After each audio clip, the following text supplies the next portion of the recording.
पूरे दिल्ली एनसीआर और पश्चिमी यूपी के शहरों में कहीं से भी गाड़ी चोरी हो, उनमें से अधिकांश सीधे मेरठ के सूतीगंज मोहल्ले में पहुंचती हैं। यहाँ कबाड़ के ऐसे ऐसे कारीगर बैठे हैं जो कुछ ही घंटों में गाड़ी का पुर्जा पुर्जा अलग कर देते हैं।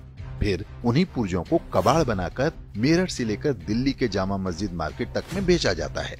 ये कोई बहुत दबी छिपी बात नहीं है। पुलिस प्रशासन से लेकर सरकार तक सबको पता है। सब जानते हैं कि सूतीगंज में क्या होता है, लेकिन किसी भी सरकार ने इसको हाथ लगाने का प्रयास नहीं किया।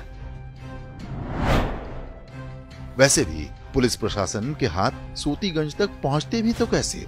वो तो समुदाय विशेष के कबाड़ियों की बस्ती है। किसकी मजाल जो उन पर हाथ डाल दे। मुलायम और अखिलेश से लेकर मायावती तक मुख्यमंत्री आते जाते रहे। प्रतिदिन सैकड़ों की संख्या में चोरी की गाड़ियां सूतीगंज में लाकर काटी जाती रहीं। पुलिस जानती थी कि यहाँ लाई जा रही कारें चोरी की हैं, लेकिन वो उन्हें पकड़ने की जगह आंखें बंद कर लेती थी। लेकिन तभी उत्तर प्रदेश में योगी आदित्यनाथ की सरकार आ गई। इसके बाद तो मानो सूतीगंज के कबाड़ कारोबार पर ग्रहण लग गया। मुख्यमंत्री की हरी झंडी मिलते ही यूपी पुलिस ने सूतीगंज के पूरे अवैध बाजार को उजाड़ दिया।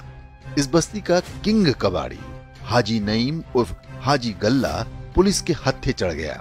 उस पर गाड़ी चोरी से लेकर अवैध कारोबार तक के ढेरों मुकदमे दर्ज किए गए। लेकिन इतने से क्या होता है? भारत में मुकदमे तो होते ही रहते हैं। इससे चोरी डकैती और अपराध रुकते हैं क्या?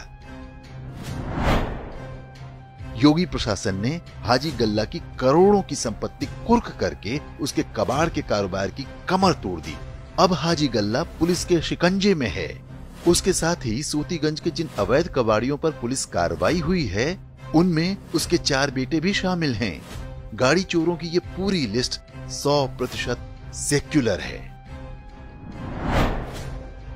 कुल लगभग 32 बड़े कबाड़ी पुलिस के रेडार पर हैं, जिनकी कुल संपत्ति 10 अरब रुपए होने का आरंभिक अनुमान है।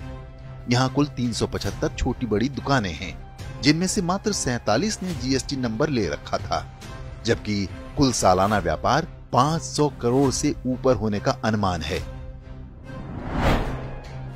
तो अगर आप दिल्ली एनसीआर या पश्चिमी उत्तर प्रदेश के शहरों में रहते हैं, तो आपकी गाड़ी चोरी होने की संभावना बहुत कम हो गई है। कुछ वर्ष पहले तक पश्चिमी यूपी में राह चलते गाड़ी छीनने की घटनाएं सामान्य थीं। आज वो भी लगभग पूरी तरह से समाप्त हो चुका है। कबाड़ के इस कारोबार के सभी बड़े खिलाड़ी जेल में हैं। लगभग 3 दर्जन कबाड़ी और चोर फरार हैं, जिनमें से अधिकांश की लोकेशन उन राज्यों में मिली है जहां पर उनके किसी पसंदीदा सेक्युलर दल की सरकार है। सूतीगंज के कबाड़ी प्रतीक्षा में हैं कि कब योगी सरकार जाएगी और बुआ बबुआ की वापसी होगी। लेकिन उत्तर प्रदेश की जनता भी अब उनके इरादों को बहुत अच्छी तरह समझ चुकी है।